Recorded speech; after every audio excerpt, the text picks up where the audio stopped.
This is the true story of Troy.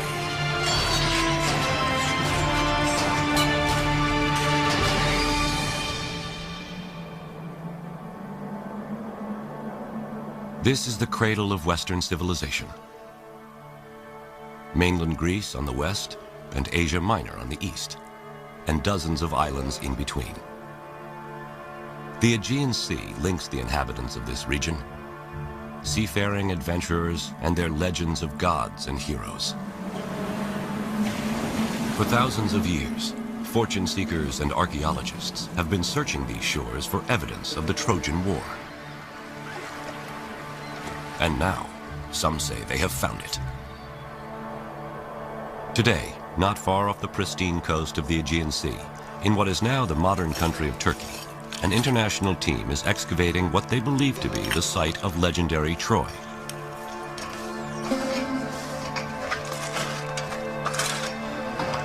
They claim they're finding evidence of a 5-acre city, complete with palace, streets, and a vibrant downtown.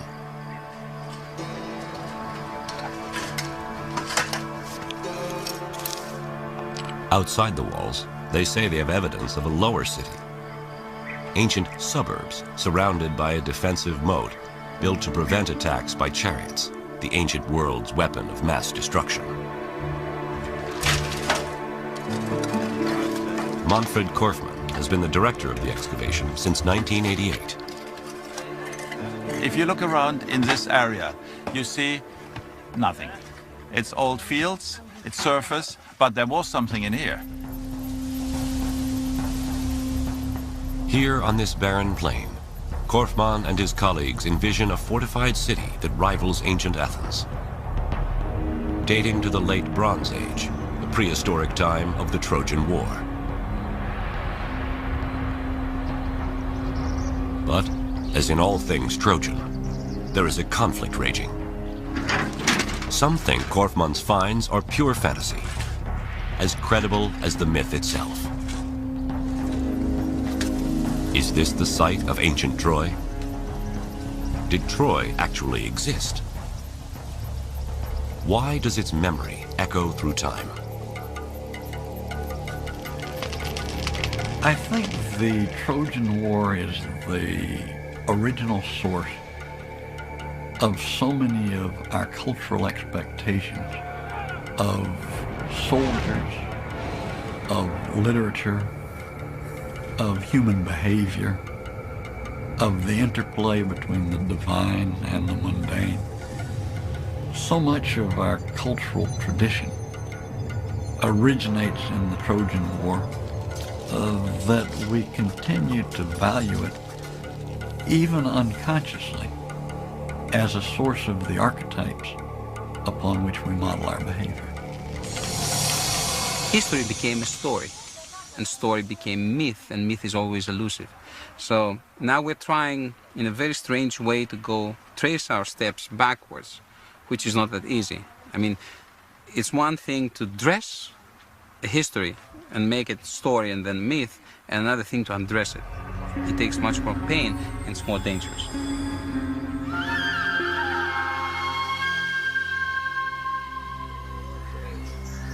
Although today some scholars have reservations about the existence of Troy, historians of the ancient world never doubted the Trojan War was history. Herodotus, Thucydides, and most other major figures of the Greek and Roman world assumed that the Trojan War was a historical fact. Here, on a beach not unlike that of Troy, classics professor Robert Garland recounts the tale. Well, it all began with the gods, as things of great moment tended to in the ancient world, and it began with the wedding of Peleus and Thetis, destined incidentally to be the parents of Achilles, the greatest of the Greek warriors at Troy. And they invited all the celebrities of the ancient world, all the gods, all the goddesses, except one. They didn't think it was a very good idea to invite Discord. Discord shows up anyway. She offers a golden apple inscribed with the words, "For the fairest." 3 goddesses, Hera, Athena and Aphrodite claim the apple and ask Zeus to be the judge. He wisely declines and instead appoints Paris, the handsome prince of Troy. And as often happens, each of the contestants offered a bribe.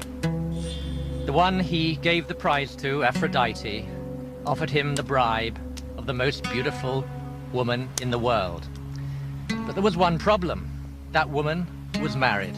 She was Helen, married to Menelaus, king of Sparta. Paris sails for Sparta under the guise of official Trojan business.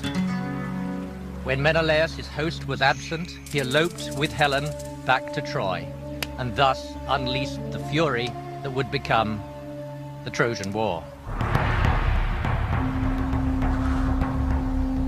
Menelaus appealed to his brother Agamemnon, who was the overlord of the Greeks at that time. And Agamemnon summoned together all the Greek cities, all the kings, for a war of revenge to right the wrong that had been done to his brother. 1,000 ships assemble, but the gods cause the winds to cease. To appease the gods, Agamemnon must make the ultimate sacrifice: the ritual slaying of his own daughter. The winds blow, the fleet sails, and the war begins. The Greeks encamp around the walls of Troy, and for the next 10 long years, heroes are made and destroyed on the battlefield. Achilles, the celebrated Greek warrior, and Hector, the Trojan champion. As the war began to drag on in the 10th year, and it looked as if there was no end in sight, so the Greeks devised the ruse of the Trojan horse. The Greeks sailed off, and the Trojan horse was left outside the walls.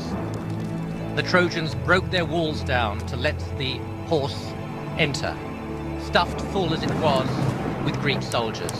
And in the night, as the Trojans were celebrating, down came the Greeks out of the wooden horse, let in their companions, and proceeded to rape, pillage, and destroy.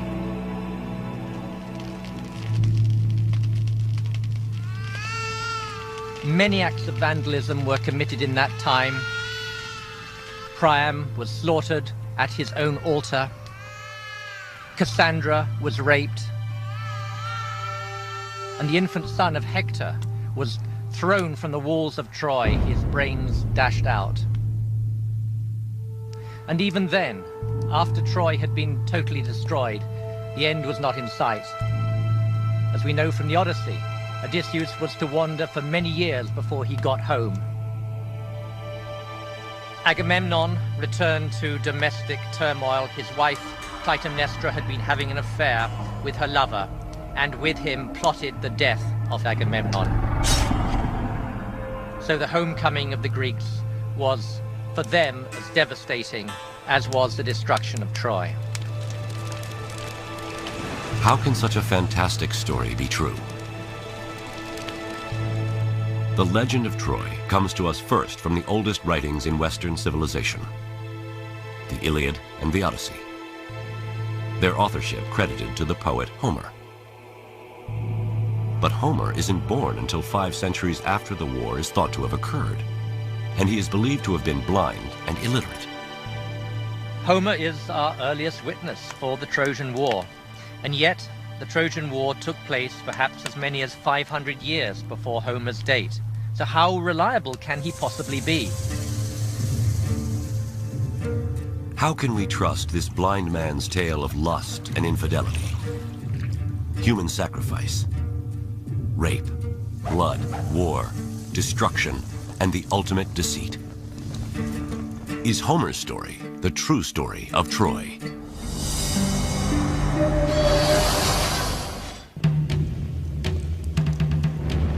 It's the most legendary war in history. The first great story of Western civilization. For years, scholars believed it was only myth. But now, off the coast of the Aegean Sea, archaeologists claim to have discovered the remains of the ancient fortress city, Troy. Is Troy and the Trojan War history or myth? How can our best witness, a blind, illiterate poet named Homer, be trusted? This is the true story of Troy.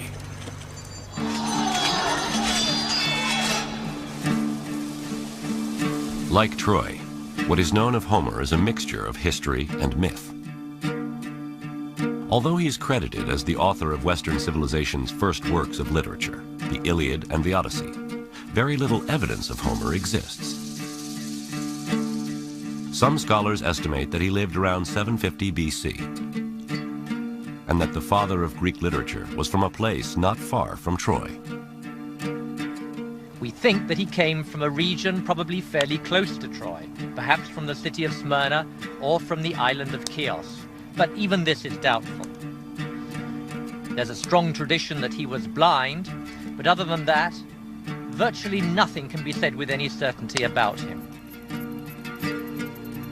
Two of the greatest mysteries about Homer concern how someone who lived 500 years after the Trojan War can recall such graphic details of battle and bloodshed. And how could one person, before the invention of Greek writing, remember more than 16,000 lines from the Iliad and 12,000 lines from the Odyssey? One possible answer is that Homer is a descendant of a lineage of singer-storytellers. If this is true, it means that the Iliad and Odyssey were not written by a Homer, but were passed down by many Homers. It's perfectly plausible that singers immediately began to sing about this famous conflict, that it was passed on from one generation to the next, not with any attention to historical accuracy, in which no one had any interest. All the details and all the fancy stuff, and the woman running away, and Achilles and Hector and the Trojan horse, all this stuff was generated by singers over the ages. Their contributions to the story were inherited by Homer, and he added his own twist to it. But if Homer is the last in a lineage of oral poets, how does the story of Troy transform from a memorized song to the first written story of Western civilization? In the 1930s, an American scholar by the name of Milman Parry, equipped with some of the first portable sound recording devices, discovers a way to return to a time when all of history was a song. Parry treks to Old World Balkan villages in Serbia and discovers singers who, just like Homer, sing epic songs of ancient battles and heroes.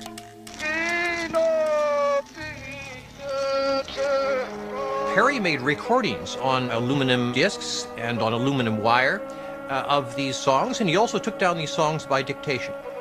Parry discovered a very interesting thing, that when you write down an oral poem, it tends to get much longer than when you just sing it in a public performance. For over a year, Parry investigates the oral tradition, transcribing and recording many songs, some as long as Homer's.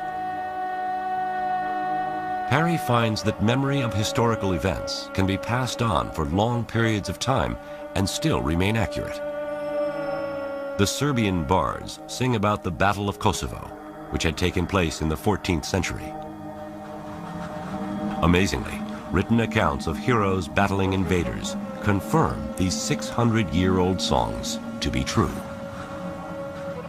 Is it plausible, therefore, that there really was a Trojan War, and that at least the fact of the war was passed down through oral tradition for 400 years or so until 800 BC, when Homer's poems were finally taken down? My own opinion is that this is plausible. There must, in fact, have been a Trojan War. Otherwise, why would anybody have sung about it in the first place? Parry's work confirms that one person can not only memorize songs as long as the Iliad and Odyssey, but that the accounts can be historically true. For the first time, there is an understanding of how the story of Troy could survive 500 years until the time of Homer, and how Homer's greatness is born. Homer must have been a very famous singer in his day. He must have been like the Rolling Stones. He was a very famous entertainer of some kind. it's plausible that his greatness as a poet, which is proven by his Iliad and the Odyssey, by his brilliant poems that have survived, did inspire somebody to record these stories. Indeed, the very man who invented the technological means that made the recording possible, that is, the Greek alphabet. Before Homer, epic stories were memorized and sung. These oral tales were usually performed at the feasts of aristocrats and noblemen. But Homer's story of Troy was so powerful that someone wanted a way to record the words and teach them to others. The problem was the Greeks had no system of writing. So one theory is that this someone, the first Greek scribe, adapts the Phoenician writing system, adds vowels, and invents the Greek alphabet to record the words of Homer. Here's an example based upon early epigraphic remains of what this text might have looked like. It begins on the right-hand side,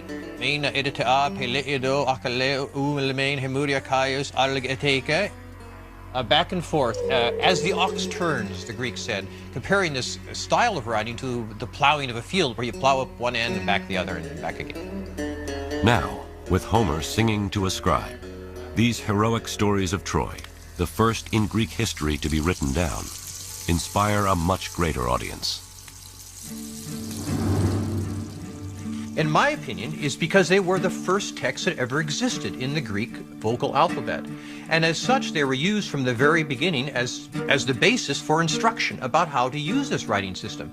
And they never stopped being that. So when you went to school in ancient Greece, you studied the text of Homer, right back to the day that the man who invented the alphabet first wrote them down. Homer's story of Troy becomes the tool by which language and literature are taught, the very foundation of Western civilization. For the next 3,000 years, his story of Troy will inspire the greatest Greek and Roman writers, Renaissance artists, Shakespeare, and even Hollywood films. But over the centuries, the true story of Troy is blurred by myth, and Troy the city, a ruin even at the time of Homer, is covered by the sands of time and lost. Then, in the 19th century, inspired by Homer's account of battle, blood, lust, and deceit, a rich adventurer goes in search of the treasures and the true story of Troy.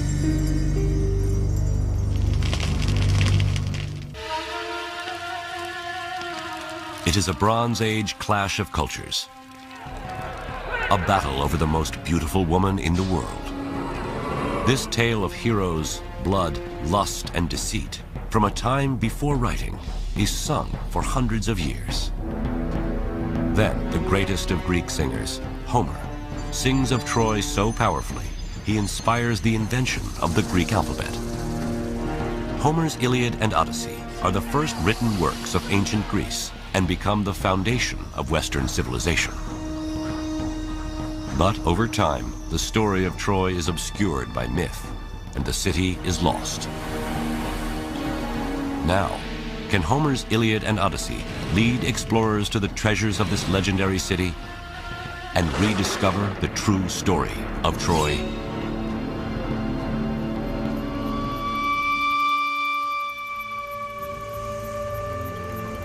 July 6th, 1827. After centuries of Ottoman occupation, Greece wins its independence and emerges as a new nation. Europe is smitten with everything Greek, and Homer's Iliad and Odyssey ignite Trojan fever. With a pick in one hand and the Iliad in the other, a German-American self-made millionaire, Heinrich Schliemann, sets off to uncover Troy. Heinrich Schliemann is actually a fascinating man. He's a Wall Street tycoon of the 19th century. He made a great deal of money speculating in Russia and in the United States, including the gold rush in California. Having made a great deal of money and therefore being able to retire from his business pursuits, he at this point can go and pursue what he claimed was a lifelong fixation with Greece and particularly with the Trojan War. Heinrich Schliemann has a knack for finding gold. He is in California for the gold rush, makes millions in St. Petersburg under the Tsars. And in his search for profit and adventure, he dresses as a Bedouin, circumcises himself, and sneaks into Mecca. In 1868, he moves to Athens and launches a campaign throughout the Aegean in search of the legends of Homer and ultimately Troy. Schliemann was not an archaeologist, but he had a sacred faith in Homer. I mean, Homer was his Bible. And this led him to discover things which nobody else had thought of discovering, of looking for, let's say. Schliemann sets out to look for a place that matches the landscape described by Homer in the Iliad. A vast plain where two great armies can battle, near the Aegean Sea, between the Scamander and Simois rivers. A place with high fortified walls, from which the Trojans could watch in horror as their champion Hector is dragged behind the chariot of Achilles around the city.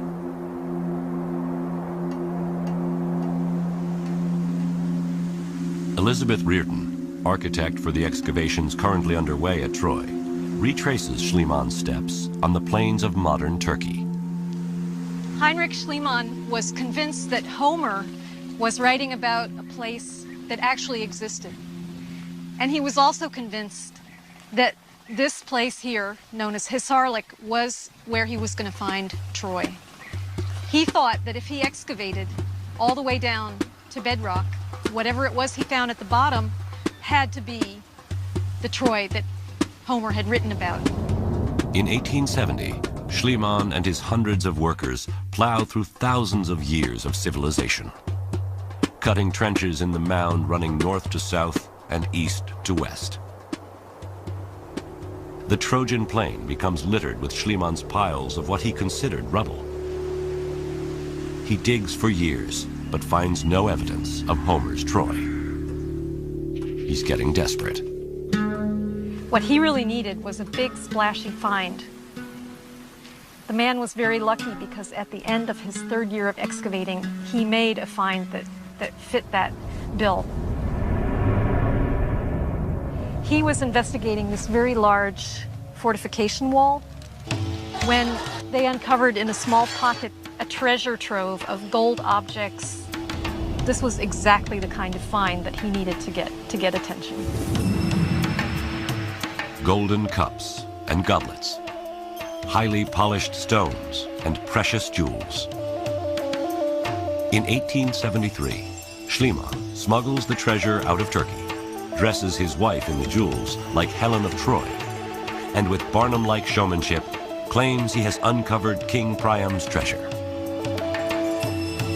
He dazzles the world with headlines. Heinrich Schliemann discovers legendary Troy. But the showman's headlines prove false. The treasure Schliemann finds dates to 2,500 years earlier than Priam and does not correspond to the time of the Trojan War. And worse, Schliemann may have stolen his discovery of Homer's Troy. Schliemann, with his interest in Homer, was not the first in this area. Frank Calvert, a British expatriate, had been living in the area from 1845 onward. He grew up in this area and gradually amassed a tremendous amount of textual evidence for where Troy lay. When Schliemann arrives in Turkey, there are several sites thought to be Homer's Troy. But Frank Calvert is convinced that the land he owns, a mound named Hisarlik, is Ilium, an ancient Greco-Roman city from which Homer titles his Iliad.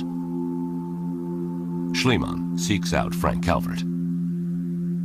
When Schliemann came to the Calvert house in August 1868, Calvert's house was full of artifacts and works of art that Calvert had excavated from Hisarlik, from Troy.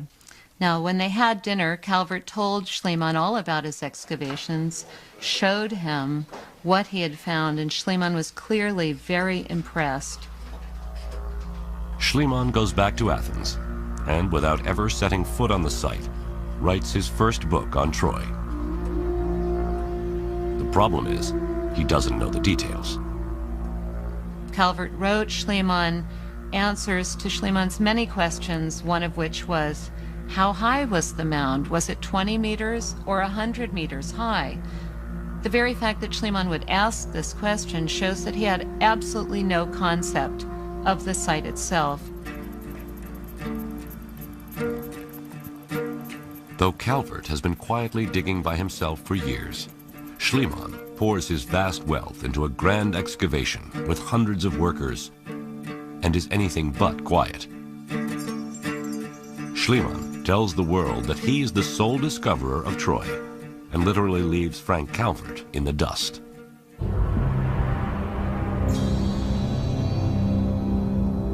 Despite false claims of Priam's treasure and accusations of stealing the site of Troy from Frank Calvert, Heinrich Schliemann convinces the world that Hisarlik is the site of Homer's Troy and that the Trojan War is real.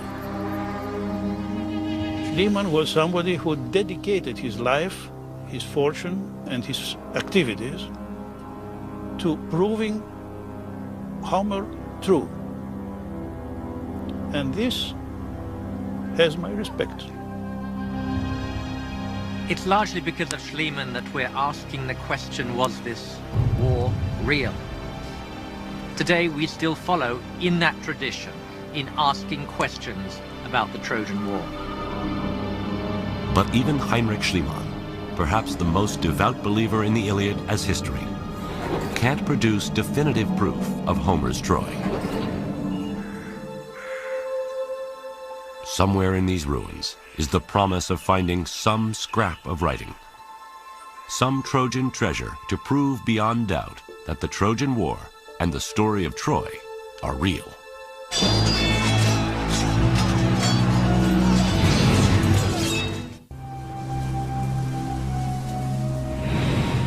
It is the most legendary war in history, fought around 1250 BC in the prehistoric Bronze Age. The tale of lust and battle is sung for 500 years, until Homer's story of Troy, the Iliad, inspires the invention of the Greek alphabet.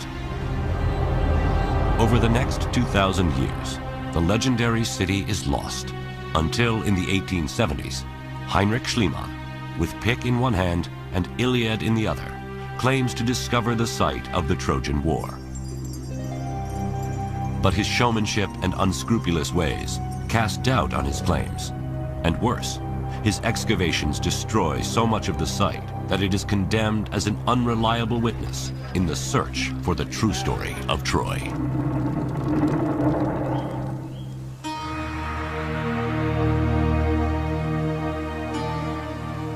How could this rock heap in present-day Turkey be Homer's Troy? Even Schliemann expressed doubts. It is all poetry, he says. Troy is a myth, and the site of Hisarlik is only a hill.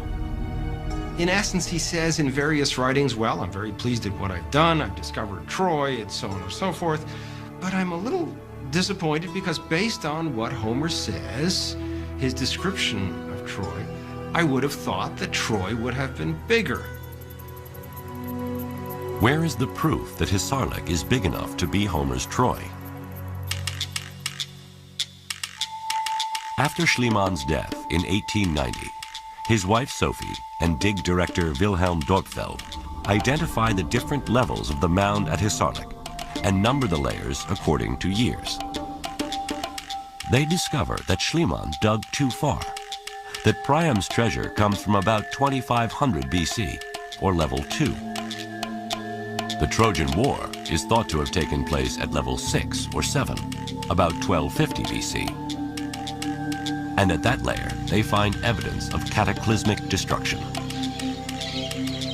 Is this evidence for a real Trojan War? In 1932, one of the most revered figures in archaeology, Carl Blegen of the University of Cincinnati, arrives on the scene. Blegen, having excavated on the mainland, felt that this was the time to go back to Troy to try and place Troy in the context of the larger Greek Bronze Age world. Blegen re-examines the entire site, discovers that Troy is at its height at level 6. At the layer above, level 7, he discovers a concentration of houses within the walled city that seem to indicate the population is seeking protection against a siege. But not even Blegen discovers a city as large as that described by Homer. Troy seems destined to remain a mystery. Then, in 1982, Manfred Korfmann comes to Troy. There's much skepticism in the archaeological world about his going back to Troy. Many people thought that it had already been excavated after all the 3 campaigns there, that there wouldn't be much more to discover. But Korfmann's campaign introduces 50 years of new technology to the excavation. One of his first discoveries is just south of Troy, along the Aegean. Here, his team finds over 50 cremations and burials containing Mycenaean Greek grave goods. Could this be evidence of the Greek camp and remains of Greek warriors who came to fight against Troy? Korfmann's team also discovers that the Bay of Troy is quite different from today. In fact, the water at the time of the Trojan War would have been closer to within sight of the walls of Troy. And in recent years, not far from the ancient bay, using magnetic prospecting equipment, Korfmann and his team find what at first looks like a wall about a quarter of a mile outside the citadel of Troy. But what he actually finds is the opposite of a wall. Here we do have a picture like X-ray looking into the ground and finding remains of what may have been ditches. The ditch that Korfmann unearths is cut deep into the bedrock, leading him to believe that its purpose is most likely defensive. The archaeologists were able to verify a Troy 6 date for the date when this ditch had been constructed. Troy 6 represents the time of the Trojan War. And there are many similarities between this defensive ditch and one Homer describes in the Iliad. If you look at his description of the fortification ditch that's dug around the Greek camp, and then you look at the fortification ditch that we found, certainly that's a striking similarity between the two. It's actually quite likely that this is the site that Homer had in mind when he put down the story of the Iliad and the Odyssey. Over the years, Korfmann and his team discover religious totems for worship of Trojan gods, spindle whorls for weaving the fine fabrics traded by Troy through the ancient world, enemy spear tips and arrowheads embedded in the walls of Troy, coins from the time of Alexander the Great, and a bust of Roman Emperor Augustus, who traces his lineage back to Troy. But despite the incredible finds, one find continues to elude Korfmann, just as it had everyone back to Schliemann. Where is evidence of the huge city described by Homer? One of the more important things we want to know about Troy is how large the settlement was in different points in time, at different periods, and how it grew, how it shrank, and if there were different activities going on in different areas or parts of the settlement. We can't answer this by excavation alone. To discover the elusive vastness of the city described by Homer, Korfmann's team employs a technique that more resembles farming than archaeology. It's called site survey. Every 20 meters, we remove the vegetation to get conditions similar to a freshly plowed field. We collect everything we find there. Pottery, tile fragments, whatever is lying around. Thus get an idea about settlement size and function of different areas.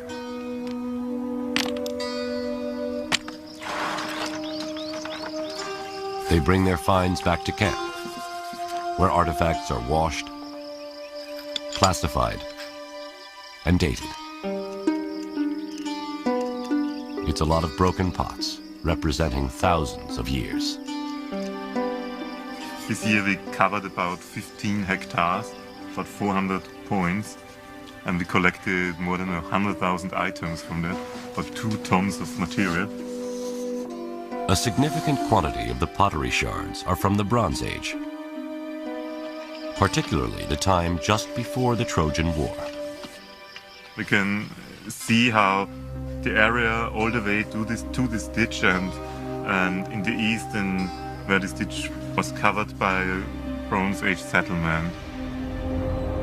Pieces of the Trojan War age pottery extend over a quarter of a mile out from the walled city of Troy, all the way to the defensive ditch. This ditch, described by Homer as built by the Greeks to defend their ships, is more likely a ditch built by Trojans to defend Troy against the Greeks. Korfmann is confident that this area, from the ditch to the fortified walls of the citadel, is a vast lower city, more than 5 acres, that along with the temples and palaces of the citadel, comprise the glorious city that is Troy. It is a Troy large enough to match Homer's, and rich enough for the Greeks to want to conquer. We archaeologists have in Troia the proof and the hints that this place always was fortified again and again. It was always rich enough to defend itself. There were always enemies enough who wanted to have that place. For us, this is enough argument to say that there always had been war at this place. It seems clear that nearly 3,000 years after Homer, Manfred Korfmann has finally proved that Troy is real. But now, where is the evidence of the Trojan War? What was it really fought over? Are we to believe Homer's claim that a woman, even the most beautiful woman in the world, could cause the destruction of Troy?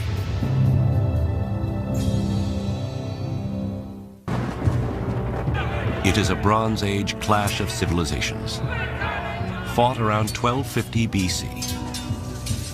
Then, 500 years later, the Greek poet Homer sings his epic story of Troy, becomes a superstar, and inspires the invention of the Greek alphabet.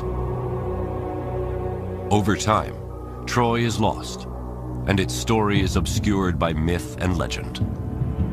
Until the 1800s, when Homer's Iliad inspires the search for this legendary city.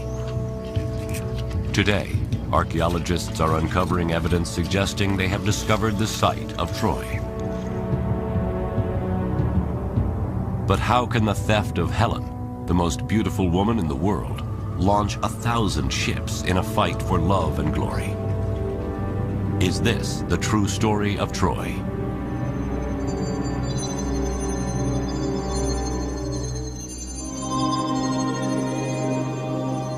To the ancient Greeks, beauty is order. It is exemplified in the naked body, youthful and round, with tapered waist, high conical breasts, and curvaceous thighs.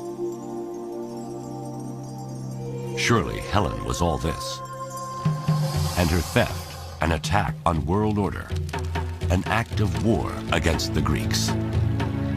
But her abduction is also a personal affront against a very powerful ruler.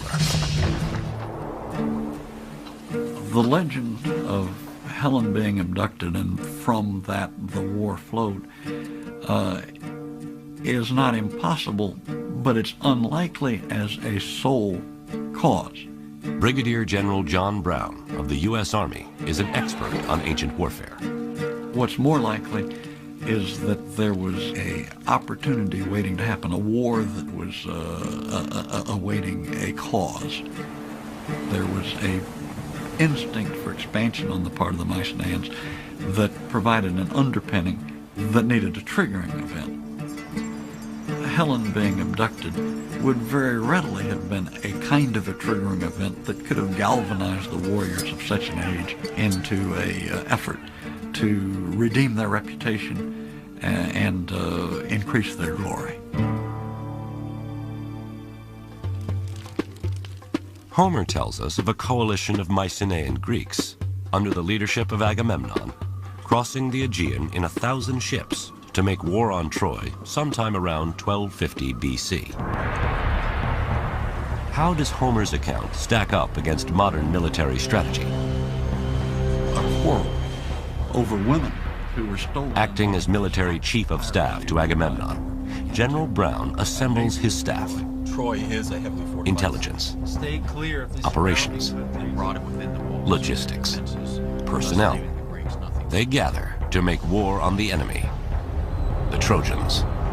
Gentlemen, we've been asked to do an operational analysis of the Trojan War to try to come to grips with the campaign imperatives that affected both the Mycenaeans, or Greeks, and the Trojans in the course of the first order of business is what's at stake.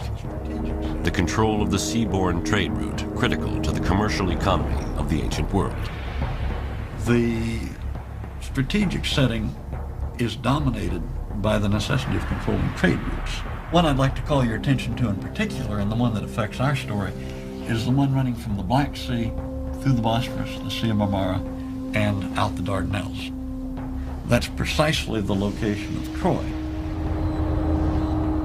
Troy's location gives it control of the trade route from east to west, access not only to the breadbasket of Western Asia, but also treasures of gold, spices, and luxury goods. A shipwreck discovered off the coast of Turkey in 1984, dating from the time of the Trojan War, is testimony to the riches at stake. Treasures from 7 civilizations are aboard the ship. Gold medallions from Egypt, urns of oil and spices from the Far East, and ox-hide-shaped ingots of tin from Central Asia, and copper from Cyprus. In fact, these metals are found in the exact proportions for making bronze. 10 parts copper, 1 part tin. Bronze is made from tin and copper. When you control your access to those materials, you're controlling the industrial materials of the Bronze Age. Controlling bronze production in the Bronze Age is like controlling oil in the Oil Age. If the Greeks want to become an empire, they'll need to capture Troy. But how? If you turn from that strategic setting to the operational level, they had no choice. Again, Brigadier General John Brown and his staff apply modern military planning to the ancient battles of the Trojan War. From a personnel point of view, what would you tell me about the layout if this represents the Mycenaean capability and this area right here, Troy? Troy's population did not compare in military manpower to the Greek state allied against it. The Greeks assemble a coalition army to outnumber the Trojans 5 to 1. They'll need that overwhelming force to ensure a quick, decisive victory. And to deliver that force, Homer says the Greeks sailed to Troy on 1,000 black-bowed ships. Is there anything we should know from an intelligence point of view? Well, a couple things I'd like to point out, sir. First, as you know, Troy is a heavily fortified city. It's got a strong and a high wall. If we allow them to get behind that wall, that means we're going to have to lay siege to them. Also, they have a series of potential allies that if we alienate them, could come down on the side of the Trojan. Well, given that intelligence backdrop, what do you think the operation should look like? The Greeks should land directly before Troy and either defeat them on the battlefield in open combat with our overwhelming force or starve them out of their walled city. Overwhelming force delivered directly to the shores of Troy on 1,000 ships. The Greeks are poised to recapture Helen, restore their honor, and gain power and wealth by controlling the most important trade route of the Bronze Age. It's a simple enough plan. One last logistical consideration: how to feed 1,000 ships full of warriors. What's your thoughts there, logistician? The Trojans would have gathered all the local food and water that was available and pulled it within the walls of their defenses for their own use and as a means of denying it to the use of the Greeks.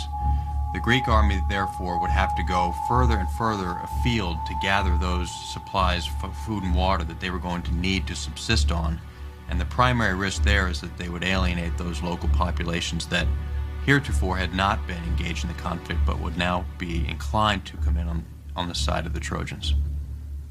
Well, it's an interesting point you make, John, because it looks like the Greeks were divided between what they should do in order to win most easily and what they had to do in order to survive as an army. They had no choice except to support themselves off the land by foraging and by raiding. And it is precisely the result of one of those raids that starts Homer's Iliad. Agamemnon and Achilles fight over a woman that Achilles captures during a raid. Agamemnon pulls rank and claims Achilles' war prize for himself. Achilles rages, reaches for his sword. Professor of Classics Robert Garland reads from the Iliad. Someday, I swear, a yearning for Achilles will strike Greece's sons and all your armies. But then, Agamemnon, harried as you will be, nothing you do can save you. Not when your hordes of fighters drop and die, cut down by the hands of man-killing Hector. Then you will tear your heart out desperate, raging that you disgraced the best of the Greeks. Achilles withdraws himself and his troops from battle, and the raids the Greeks conduct drive the neighboring population into an alliance with the Trojans. The Greeks lose their advantage of overwhelming force, and the war drags on for 10 long years with no clear victor. I think from the point where Homer begins the Iliad, where there is a quarrel between Agamemnon and Achilles, his most important warrior, it's clear that this is not altogether a coalition of the willing that he has brought to Troy. The trouble for this coalition of the unwilling starts 10 years earlier back on mainland Greece, where Agamemnon plots a course of revenge and plunder. There, he will be forced to make the ultimate sacrifice, the ritual murder of his own daughter.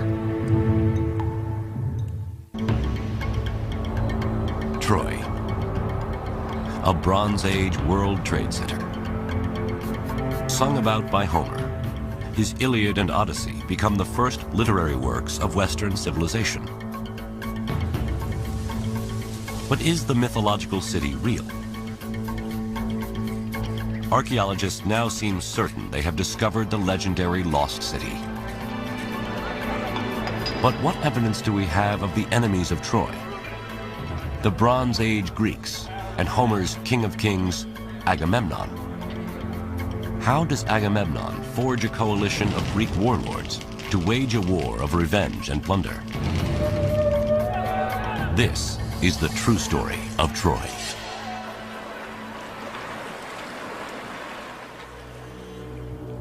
West of Troy, across the Greek islands dotting the Aegean, lies mainland Greece.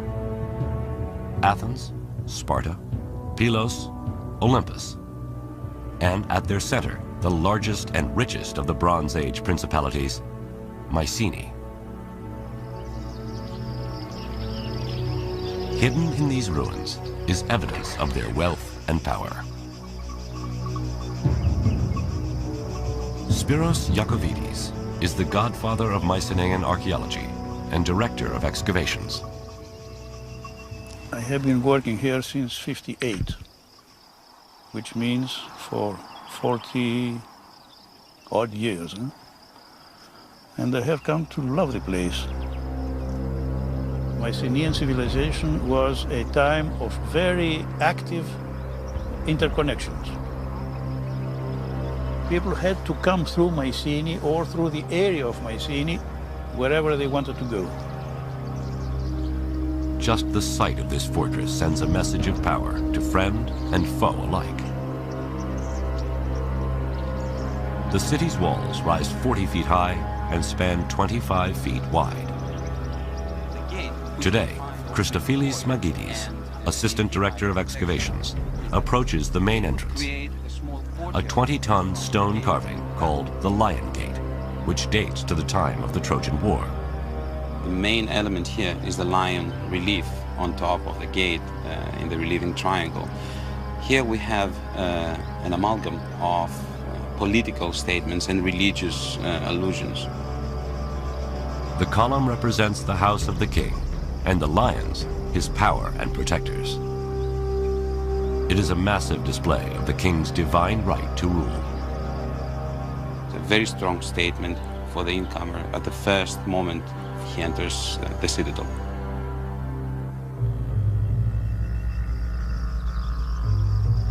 Just inside the Lion Gate, here in 1876, Heinrich Schliemann uncovers one of the richest finds in archaeological history, including a magnificent golden death mask. In his showman-like way, he proclaims, "I have gazed upon the face of Agamemnon." High atop the citadel, archaeologists uncover remains of a palace much like one described by Homer. Inside, they discover a treasure trove of opulent relics and murals, glorifying Mycenaean war and conquest. We have scenes, beautiful scenes, of a besieged city with tall buildings and women looking out of the windows, warriors, chariots, and horses. One cannot but think that these scenes reflect, or at least echo in some way, all the adventures of the Mycenaeans in southwest and northwest Asia Minor. On the terrace of the palace, overlooking the rich valley and beyond to the Aegean, perhaps dreaming of conquering Troy, kings like Agamemnon would feast with fellow warlords. Homer describes such a feast that takes place across the Peloponnesian Peninsula in Pylos, in the kingdom of wise old King Nestor, another hero of the Trojan War. Here, in 1996, in the basement of a regional museum, archaeologist Sharon Stocker finds boxes of burnt animal bones. Stored there by the famous archaeologist Carl Blegen more than 50 years ago and labeled table scraps. Stocker finds something peculiar about them. What we have represented here are bones from the thighs and the mandibles of bulls, male, cattle, and probably about 10 individuals are represented. The meat from 10 cattle can feed 6,000 people. And the fact that the remains are specific body parts, and all from male bulls, makes Stocker and archaeologist Jack Davis suspect they have something more than table scraps. It was here that he found the objects that we've been most interested in. Yes. That is, in this corner, more or less, must have been the gigantic heap of animal bones. Clearly, the bones represent the animals eaten at the feast. A little bit closer to the wall in here had to be the spearhead. The spearhead is likely to be the butchering tool. And then I think off here must have been the pile of little kielikas, the miniature drinking cups. In Blegen's 1950s excavation, thousands of kilikis were discovered in every corner and corridor of Nestor's palace, representing thousands of guests drinking. All of these objects were grouped in close proximity here, one to another. But they also find one more piece of evidence. Written in a primitive script known as Linear B, translated in the 1950s, the tablet reveals another purpose for the feast. So it's about here that the tablet was found that proves that sacrifices were in the process of being made in honor of the god Poseidon. Piecing together the evidence, Stocker and Davis paint a clear picture of feasting in the Bronze Age. Okay, so Sherry, if we were coming here to a feast, this must be where we get our first glimpse of the actual banqueting area. Then the guests, as Homer says, ate well, and no man's hunger lacked a share of the banquet. The young men brimmed the mixing bowls with wine and poured rounds for all. And they would have seen the power of the king displayed there on the walls above them as they were participating in the feast, as a kind of reminder of what the Mycenaeans were capable of doing. Yes. By providing this feast and sacrifice, the king presents himself as the messenger to the gods, and his call to war as divine destiny. Surely the feast in this setting is a persuasive weapon for a king luring warriors to join him in a battle against the Trojans. But as a final appeasement to the gods, King Agamemnon must make the ultimate sacrifice: the ritual murder of his own daughter.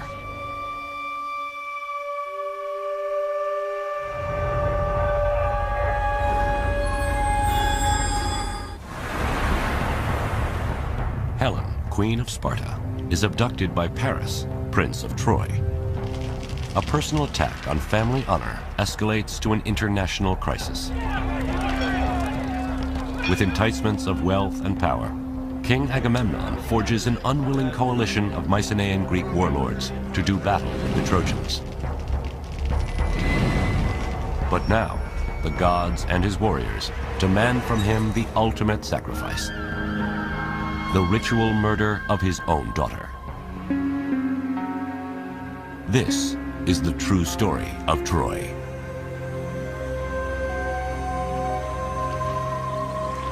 At perhaps the most disturbing intersection of mythology and history lies the practice of human sacrifice.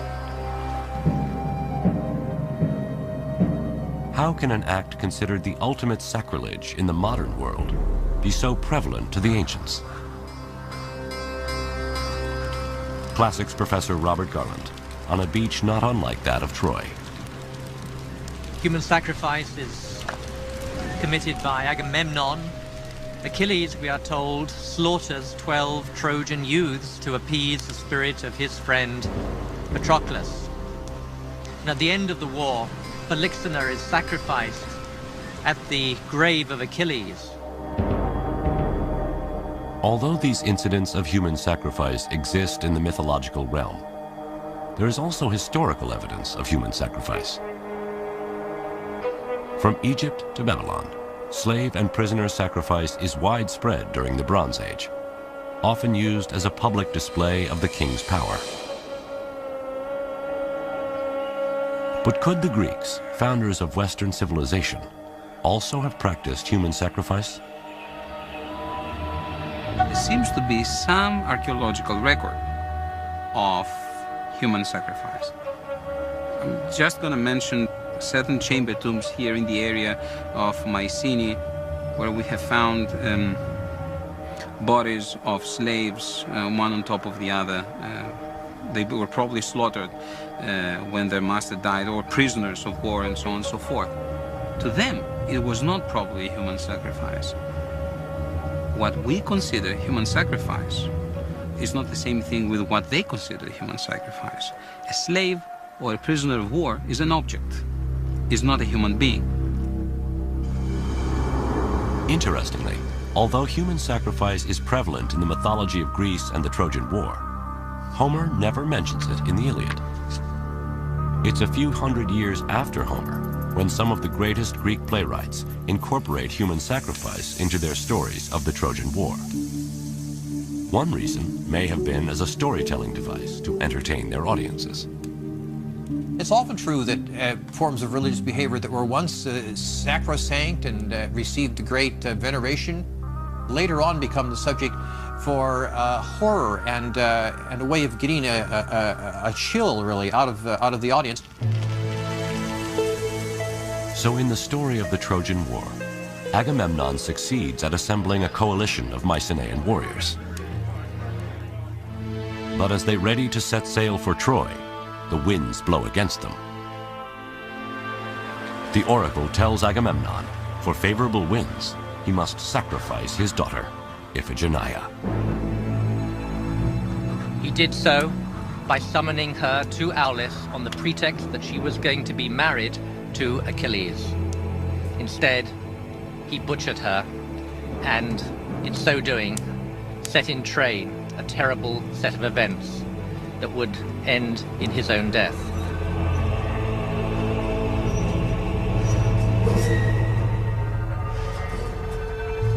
To the Greeks, this was a powerful message, whether real or mythological. In war, a king asks his subjects to sacrifice the lives of their sons. Now the king, by offering his daughter, is making a similar sacrifice. The Greeks may see it as democratic and egalitarian.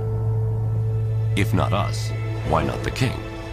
And if not our sons, why not his daughter? To us, the idea of sacrificing Iphigenia seems horrific. But given the religion and mores of the time, the sacrifice of Iphigenia was a supreme expression of commitment on the part of Agamemnon.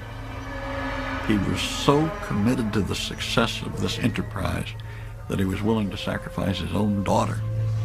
That must have had an effect upon the psyche of his soldiers, because they recognized how dedicated he was and how much he expected of them.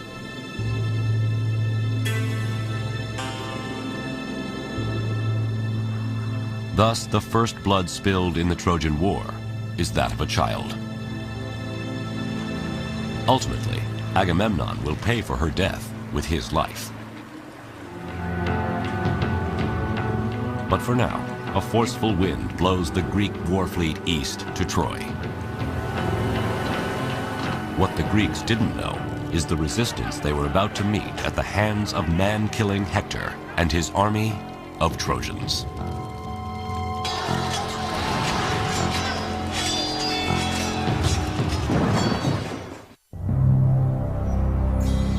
To forge a coalition of Mycenaean warriors and satisfy the gods, Agamemnon makes the ultimate sacrifice, the ritual murder of his own daughter.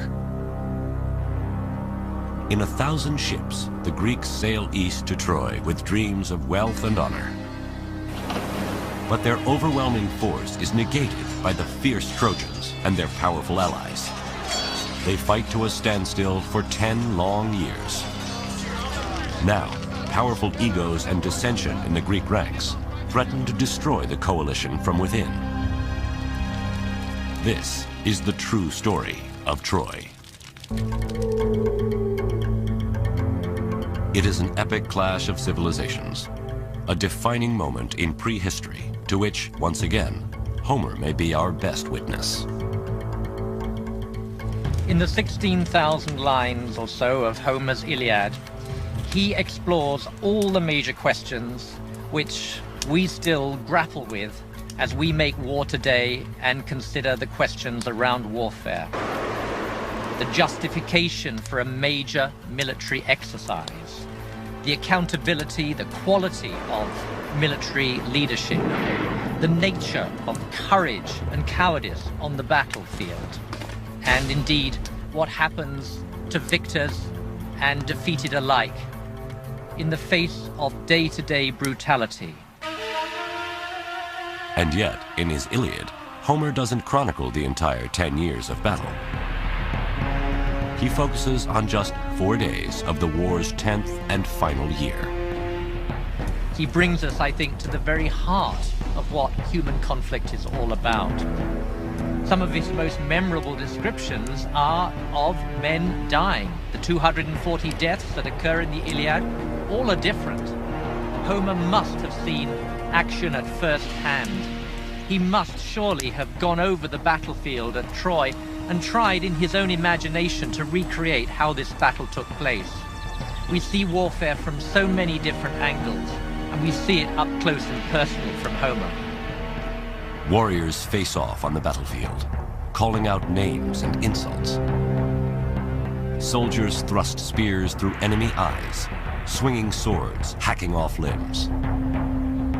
Homer says black blood stains the battlefield. His name defines this brutal age of warfare, known as the heroic or Homeric era. This was very much an individual contest for personal glory. And there was believed to be a glory in the nature of your opponents and in the extent of your success over them. It's a bit more tribal. The nature of your military reputation depends upon who you individually fight and how well you do against them. Homer describes many duels, but one he portrays as the ultimate duel, the one to end 10 years of war. Menelaus, the offended husband of Helen, is challenged by Paris, Helen's Trojan lover. If Paris kills Menelaus, Helen stays in Troy and the Greeks withdraw defeated. If Menelaus kills Paris, he reclaims Helen, takes a king's ransom of gold from Troy, and Greek honor is restored. The two armies sit down and the duel takes place. This is sanity, Homer is saying. This is how it should be. But it's not how it goes. Menelaus and Paris cross swords, risking life and honor to end a decade of conflict.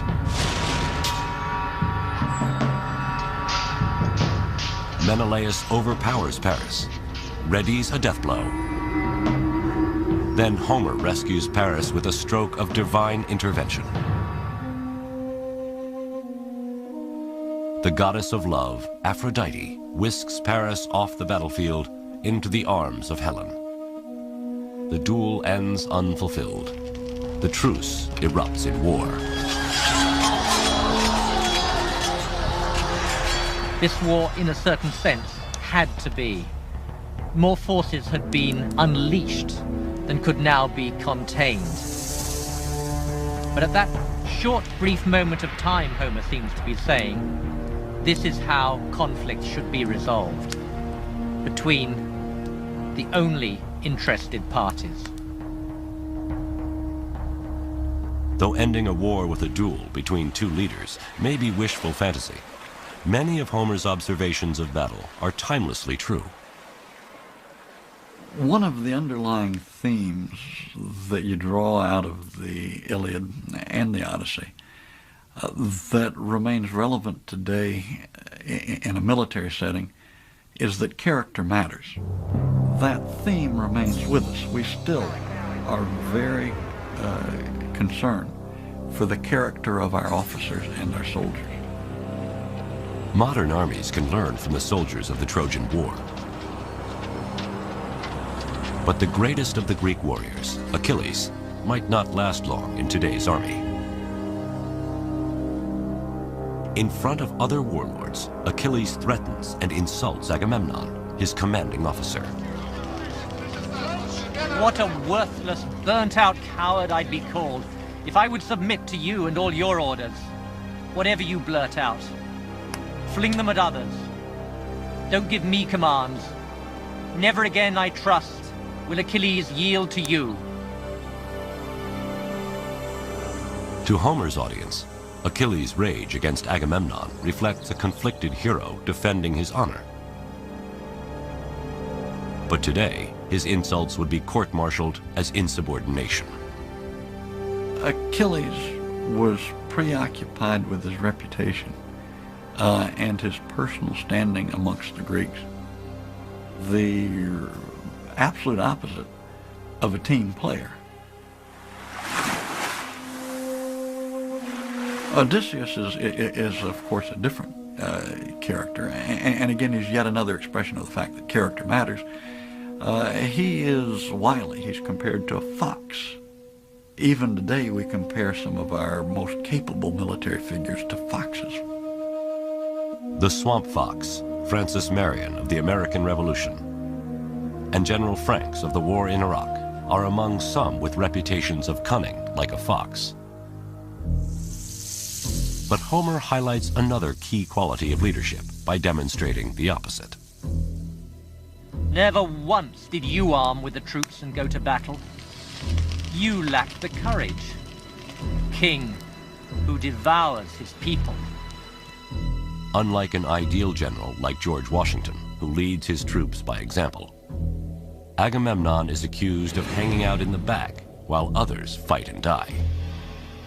Agamemnon is arrogant, overweening, very much given to advance his own personal agenda, and inclined in the mind of others to take advantage of his position for his personal gain rather than to be a servant of the rest. Ironically, the soldier who is idealized by Homer is Hector, who fights for Troy. He has the character of the model soldier and citizen. Hector is more inclined to set the welfare of his people and his city above his own reputation and his own survival. And ultimately, he faced down Achilles even though he knew that the odds were against him and that his time was up. The battle between the two greatest heroes, Greek Achilles and Trojan Hector, is the climax of the Iliad and Homer's story of Troy.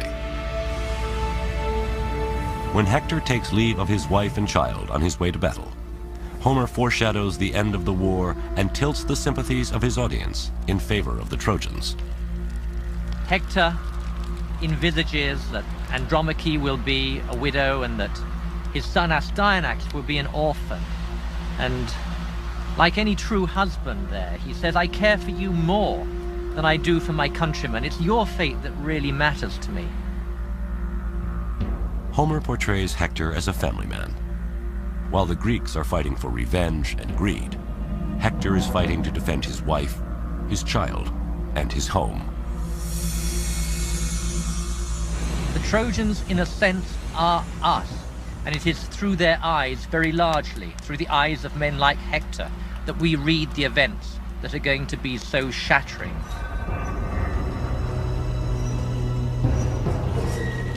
Hector sees Achilles charging like a stallion.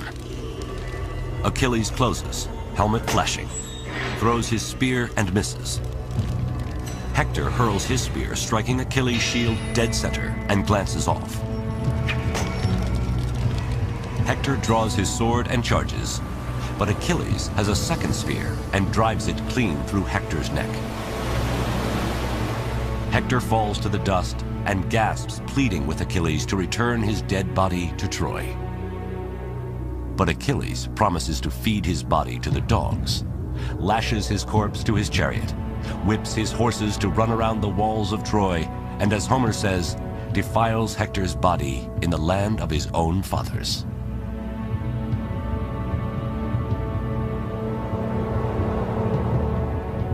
And in the last great scene of Homer's poem, King Priam comes to beg for the mutilated body of Hector, his son. King Priam comes and he grasps the man-slaying hands of Achilles, and like a suppliant, he appeals to Achilles' compassion. And Achilles yields, and the two men collapse together in an acknowledgement of their human identity. They're no longer Greek and Trojan. They're no longer deadly enemies. Instead, they are like father and son. It is here where Homer reveals his subversive mission. He ends what is perhaps the world's greatest war story with an anti-war message. We are all human. We are all fathers and sons. We all have attachments that go way beyond our national identity. We are human beings, first and foremost. A truce is declared for the cremation of Hector's body. Funeral laments are sung. The flames from the fire consume his corpse, and looming are the walls of Troy. Homer does not elect for a Hollywood ending. He elects for an ending which reminds us that more slaughter is to follow. Homer is saying to us, his audience, in a way, you are not to be trusted. More havoc will surely follow. More brutality, more carnage, and ultimately, too, the destruction of Troy. Although this completes Homer's story, the true story of Troy does not end here. Suddenly, the Greeks are gone, and a wooden horse stands outside the gates of Troy.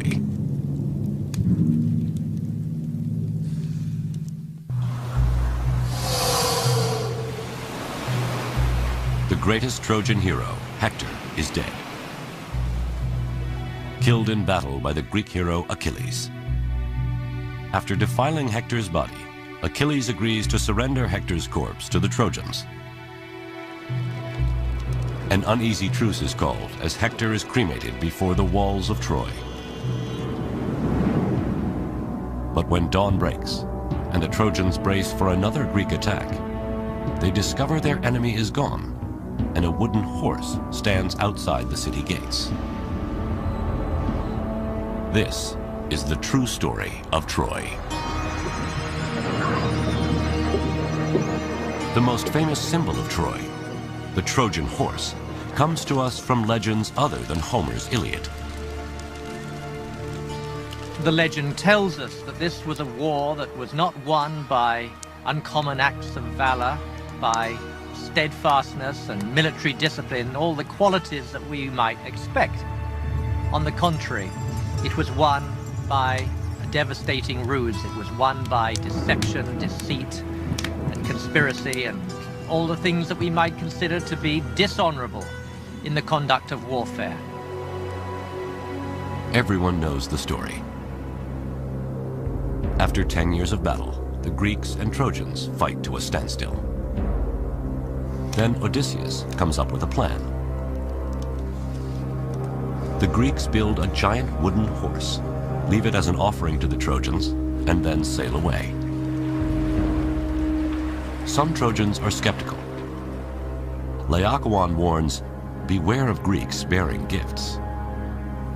But myth says he and his sons are silenced by serpents that drag them into the sea. The Trojans desperately want to believe that the horse is a peace offering.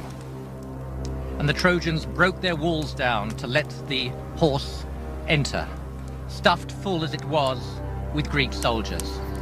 And in the night, as the Trojans were celebrating the departure of the Greeks, down came the Greeks out of the wooden horse, let in their companions, and proceeded to rape, pillage, and destroy. By hiding in the belly of the wooden horse and tricking the Trojans into lowering their guard, the Greeks finally penetrate the massive walls of Troy. All of Hector's fears, why he was willing to risk his life to defend his homeland, are about to become true. Priam was slaughtered at his own altar. Cassandra was raped. And the infant son of Hector was thrown from the walls of Troy, his brains dashed out. With Hector's mother and father hacked to pieces, his sister sacrificed, his son murdered, and his wife carried off to the bed of a conquering Greek, his family's seed is wiped from the earth forever.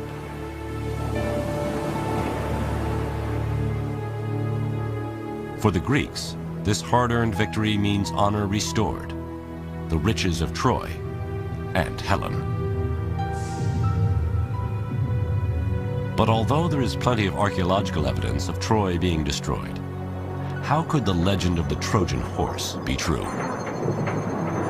The Trojan horse has become something of a metaphor for trickery, you know, for being able to outwit your opponent, for having something that is so carefully contrived of an artifice that you're given an overwhelming advantage.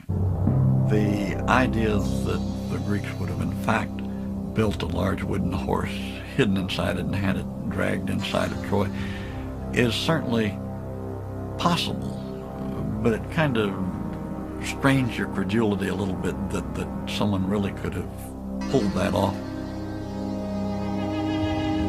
My inclination is to see in the Trojan horse some kind of a representation, vaguely remembered, of siege equipment, the weaponry that can be brought up against walls to either bring them down or to somehow neutralize them.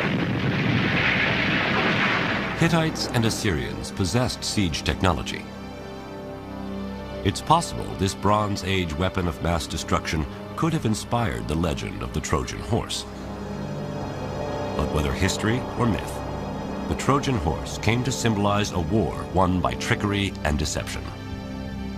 What the legend seems to be telling us is that even though this war was fought for a just cause of sorts, and even though in the end right won, in the sense that the Greeks were victors, nonetheless that victory was at such cost that it put into question the whole validity of the war itself. Achilles meets his death, struck in his heel by an arrow from the bow of Paris. Odysseus is doomed to wander for another 10 long years before he gets home. Menelaus readies to kill Helen, his unfaithful wife, but when he sees her naked beauty, drops his sword. They too take 10 years to find their way back to Sparta. And as for Agamemnon, on his first night home in Mycenae, Clytemnestra, his queen, having never forgiven her husband for the sacrifice of their daughter, assassinates him in his victory bath. So the homecoming of the Greeks was for them as devastating as was the destruction of Troy.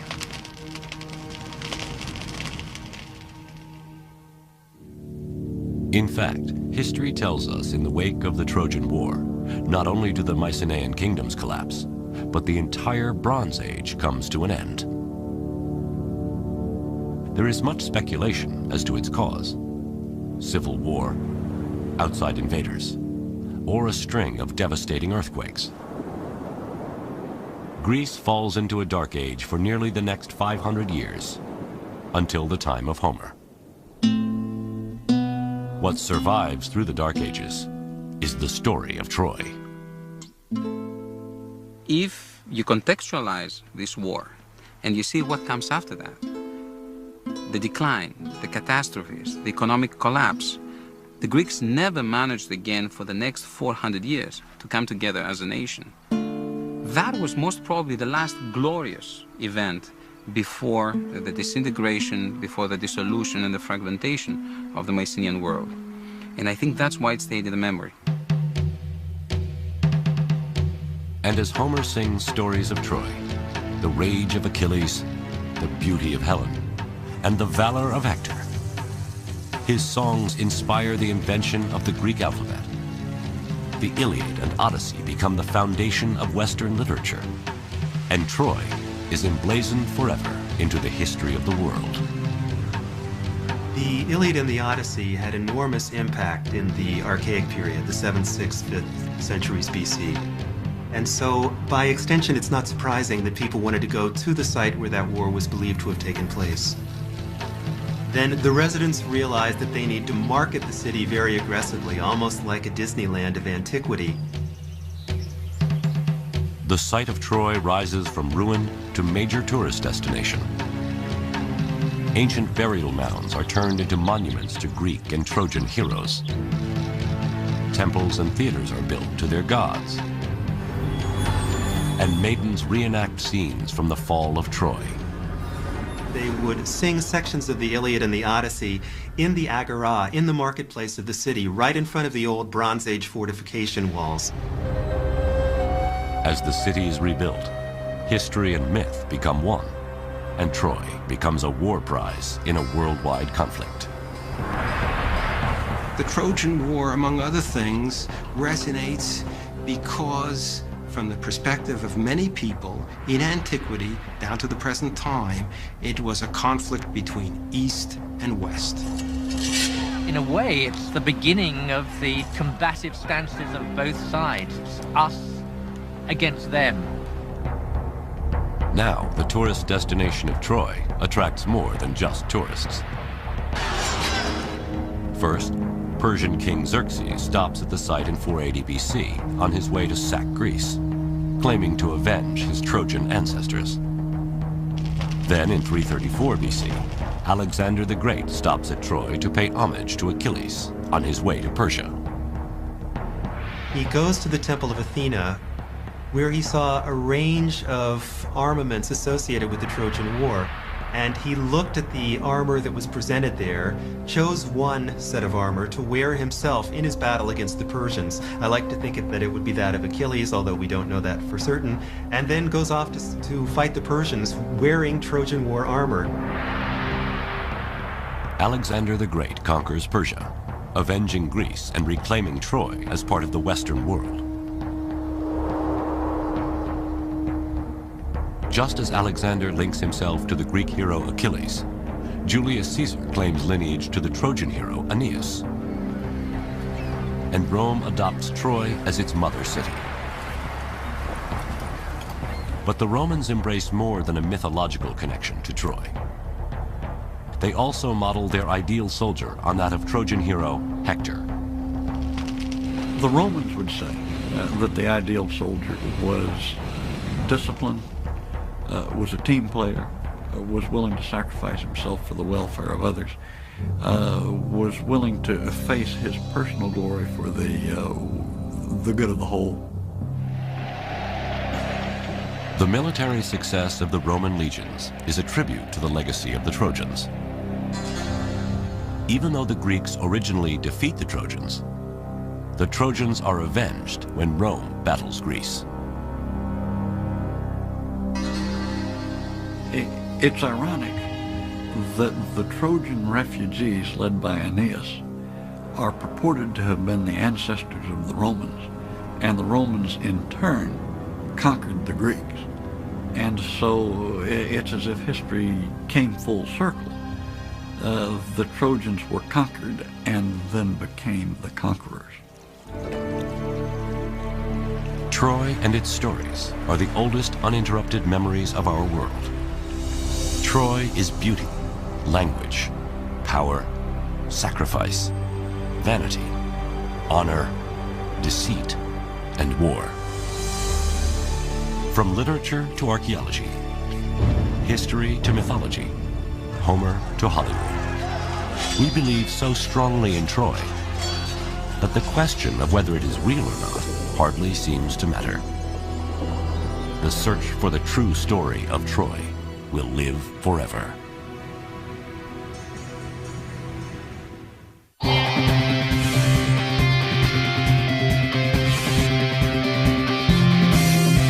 There are always going to be surprises. You don't have to speak the language to be able to interact with people. Knowing that can make you look at history in a new and exciting